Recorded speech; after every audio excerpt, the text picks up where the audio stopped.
పట్టణాలలో పల్లెల్లో గోవులను రోడ్ల మీదకు వదిలేసే వాళ్లు ఎక్కువగా కనిపించే కాలం ఇది. గతంలో మాదిరి పశువుల మందలను అపురూపంగా పోషించేవారు బహుశా చాలా అరుదుగానే ఉంటారు. అయితే వందల కొద్ది ఆవులను జాగ్రత్తగా పెంచి పోషిస్తూ వాటి మేత కోసం అడవులు, కొండలు, గుట్టలు పట్టిపోతున్న ఓ బృందం ఇది. ప్రకాశం జిల్లా గిద్దలూరు సమీపంలోని ఓ గ్రామానికి చెందిన రైతు దాదాపు 400కు పైగా ఆవును తన మనుషుల చేత ఇలా తోలుకొని పోతున్నారు. శ్రీశైలం అడవులు ఆ ప్రాంతాల్లో వాటిని మేపుకుంటూ ఇప్పుడు ఇలా నాగార్జునసాగర్ మీదుగా తరలిపోవడం కనిపించింది. ఇలా 6 నెలల పాటు ఆవులను మేపుకుంటూ సంచార జీవనమే చేస్తారు.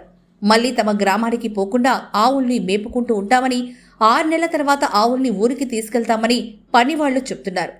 వీటిని గోవులను పెంచుకోవాలని లేదా కోడెదూడల సంతాన ఉత్పత్తి కోసం గోవులను కొనుగోలు చేయాలనుకునేవారు ఈ జాతి గోవుల నుంచి కొనుగోలు చేస్తారు.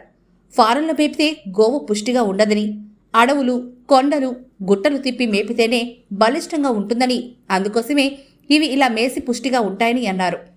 మళ్లీ వర్షాలు వచ్చే కాలానికి గ్రామాలకు చేరుకుంటారు. ఇప్పుడు యా నుంచి బయలుదేరి మీరు?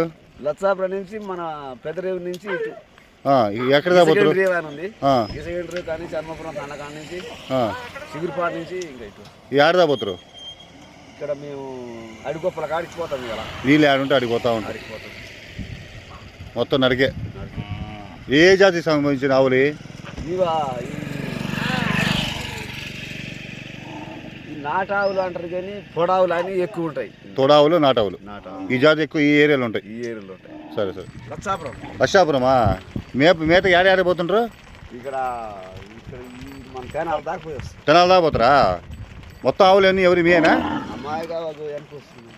బాగొస్తులు ఏడంటే తిరుగుతూ ఉంటారు. నీళ్ళు దొరుకుతున్నాయా? నీళ్ళే దొరుకుతలేవు. కృష్ణా జిల్లా దాకా పోవాలనుకుంటుంది.